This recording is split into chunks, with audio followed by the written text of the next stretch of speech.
Good afternoon. This is Philip Fieldy Music, and I thought for my last year end list, I was going to do like a thing on genre, like if it's a related genre. I was going to do like name one album and song that is related to it that I think is probably my favorite.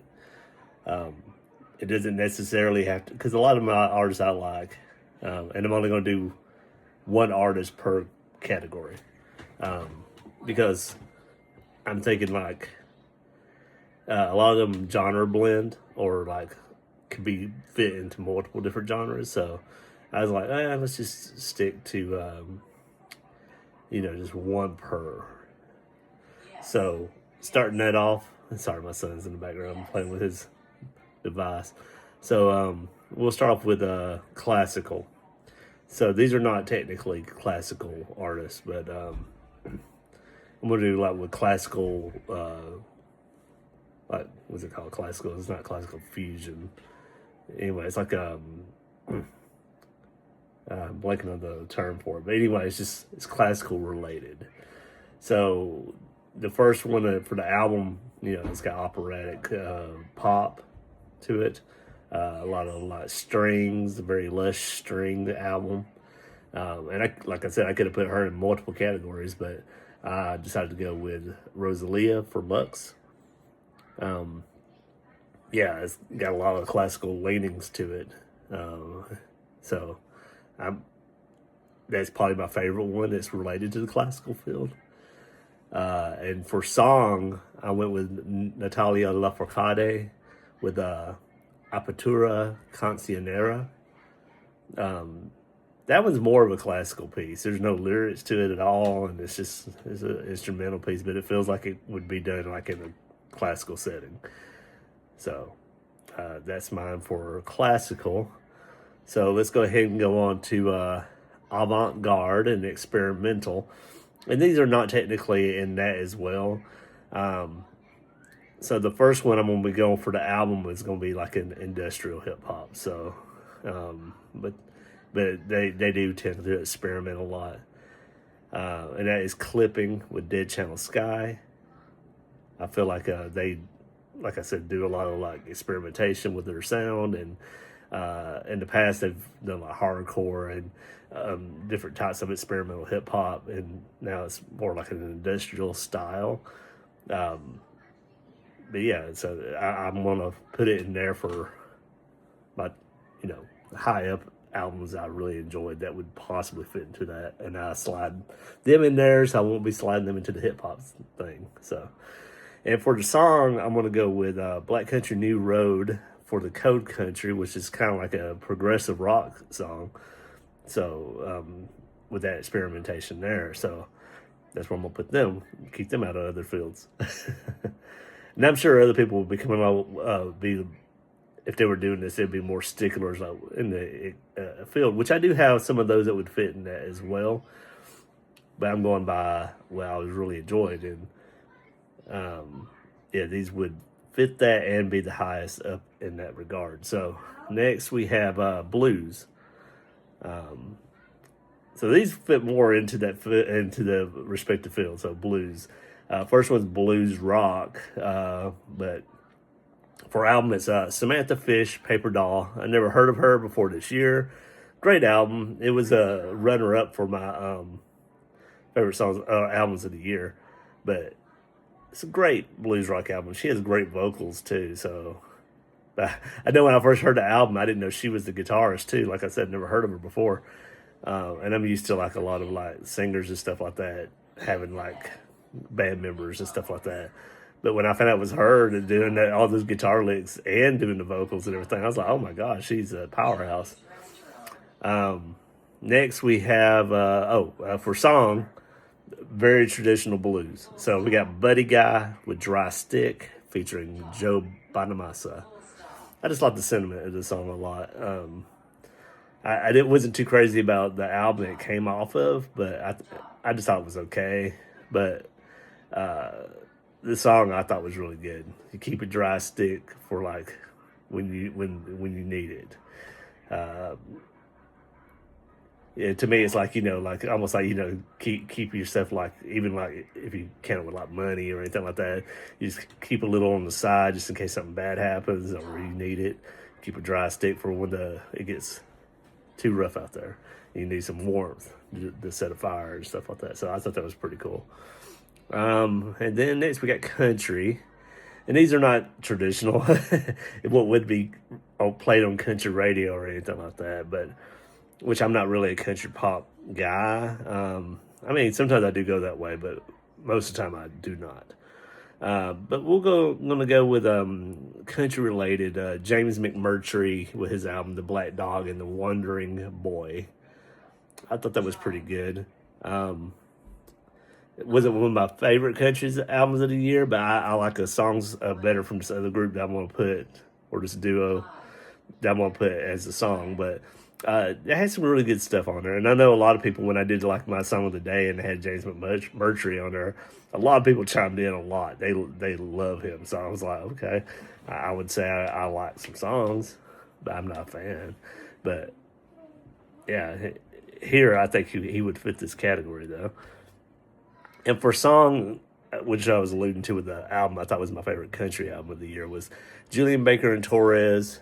But the song is "No Desert Flower," and Julian Baker, solo artist, and so is Torres. But Julian Baker's part of Boy Genius, which blew up a couple years ago with their album, and with everybody else like Lucy Dacus and Phoebe Bridgers, really put them into the spotlight. But they came here with a country album, and I thought that was really cool. And this song is one of my favorites from it, but it is one of my album or songs of the year, so I like it a lot. Next we have Easy Listening. So when I was reading, I think this would be a lot more like easy listening or soft rock or like new age. So in that regard, I'm putting One of Tricks Point Never Tranquilizer, which I re-listened to again today, and it's very relaxing. Can't say I go back to it a lot because I don't really spend too much time relaxing, to be honest. But if I did, this would be something to put on. Or back when I was in college, it'd be a good like studying music. And for the song, I put more Chiba with Escape the Chaos, which kind of trip hoppy, but it's to me it's relaxing. And I was just like, okay, what was I thinking? And I hadn't listened to more Chiba in a long time, but I did listen to this album this year, and it was one of my runners up. And this song, the title track from that album, Escape the Chaos, I thought was really good and fits this as well. Next, we have Electronic. And so, as another recent discovery for me, Jane Pacnia, one of my favorite albums of the year, Millions of Years of Longing, my favorite electronic album of the year. And, I always like to shout out her name because not enough people are talking about her, which is a shame because the album is so good. And probably my second or third favorite electronic album of the year was Nina Geraci. Someone put her into the song part with iPod Touch. And so these fit the electronic category very well to me. And I got to pause the video so I could go to the next page without stopping the video anyway. 1 second. All right, next category we have folk. I'm going to go with Quedeca, Vanisher, Horizon Scraper. There's some of these, the songs on it are so like, to me, folktronica, that I will put it in this because it's my favorite album of the year, and one of my favorite songs of the year is Forgone, which I'm putting him for the album part, but Forgone is an example of from the album that I feel like is kind of like folky to me, folk ballad. But for song, I would put Florence and the Machine, Everybody Scream. It has like a southern gothic feel to it, and to me is folky in a way. So, like I said, a lot of these are just like could be. So folk rocky in a way for me. Let's go to hip hop. We'll go to Backwash, my favorite hip hop album of the year. The Only Dust Remains. Very different album for that I know Backwash for. She usually puts out more like noisy, industrial, experimental hip hop stuff. This is more straight hip hop, even though there are some production stuff that make it way different than most hip hop out there. But still, it is more of a straight hip hop album to me. Doesn't make it any less. In fact, I think I scored it higher than any other Backwash album. And then we have Clips with the Birds Don't Sing featuring John Legend. Beautiful song. I keep bringing it up because it just hit me so hard. And they keep it pretty clean throughout, and the storytelling is really good. All the gospel elements to it as well. John Legend's chorus. But I think it's a great hip hop album. And I mean, they got some great lyrics on these. And the rapping is so good, so unique. For jazz, I put the Budos Band 7 as their as the jazz album, and I put McKinley Dixon We're Outside Rejoice with a jazz rap thing to it. A lot of jazz on that album. I didn't show any love to McKinley Dixon this year. I didn't like it as much as everybody else did. I still did like it, but not as much as everybody else did. So that's why I put it there.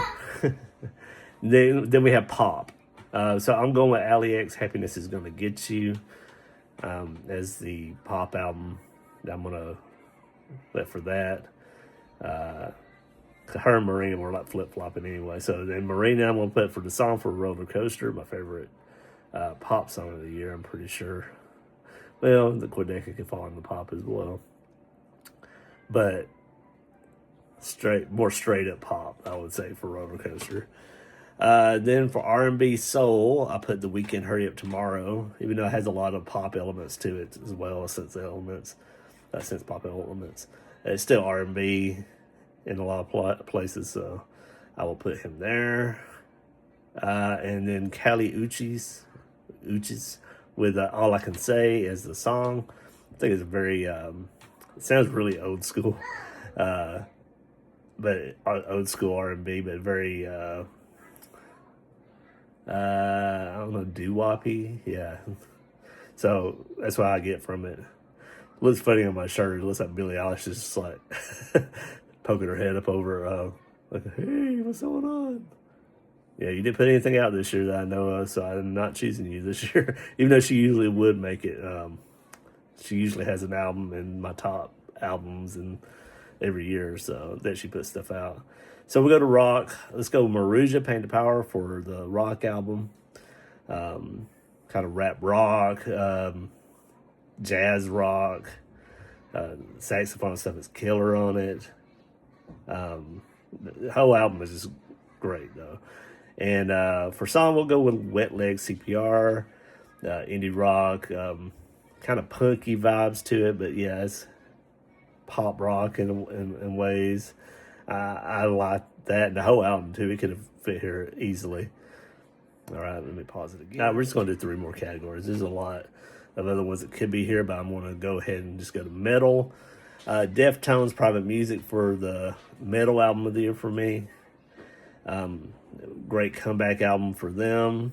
Probably Clips is the only one that was more of a comeback that was shocking than them, but I can't remember how many years that it was between their albums, but it was like over a decade. And then the Deftones, it was like 5 years since their last one, but still hell of a comeback and great album coming back to us with. And then I put Sayor with the Sylvan Embrace, kind of folk metal, black metal. But I was showed this to some of my friends that play like D&D and everything like that, and they were like, "Oh yeah, this would be great for that." So I was like, "Yeah." I thought with the title alone, they would dig that. But it does sound kind of like something that would be in Lord of the Rings or something. So then I put punk. Let's go with Viagra Boys with their album Viagra Boys. this is one that grew on me because I was not too big of a fan of this one. I thought it was okay, but it really grew on me a lot. Really did grow on me a lot. So I was like, okay, yeah, I'll put this here. And for song, let's go with Squid's Crispy Skin, which I didn't love the album as much as their last one, but I still did like it. And the song is pretty good. And final category, let's go with Latin, which I took two of the big Latin performers I liked out at the first category, but there's a few more. Let's go with Bad Bunny with DBTR Mas Photos, which I mean, it was probably the first album of the year that I was kind of like, oh yeah. And I really liked the direction Bad Bunny went in with this one because I was never really a big fan of him, but this album really did it for me. And I love all the salsa elements and a lot of his not home country, his Puerto Rican, his traditional music stuff that's added to it. And for song, let's go with Karol G, Tropico Quieta, in which I like that song. I'm not a big Karol G person either, but this song makes me like dance around while I'm hearing it. And I'll try to sing along with it too. But it's interesting. It has some like reggaeton and salsa elements to it as well. So I like it. And so, anyways, I just tried it out this way to see what would come up, and it was fun. So I'm good with it. I do have every day another song of the day will come out, and I will probably do a ranking of all the albums I can remember listening to. I had to go back and already add things I forgot. I said, what about that album? So I had to go back and add, like, example, Samia, Bloodless. Totally spaced it. And I was like, oh, wait. Yeah, I love that album. Where is that at? And I had to go back and put it. So I may put that out on New Year's Eve at like a ranking. So we'll see. But anyways, let me know what you thought about this. If you would put other albums or songs in these categories, let me know what they are. Like and subscribe, share, help me get my subscriptions up, hit the bell, and we will see you tomorrow for another Song of the Day. Have a good day. Bye-bye.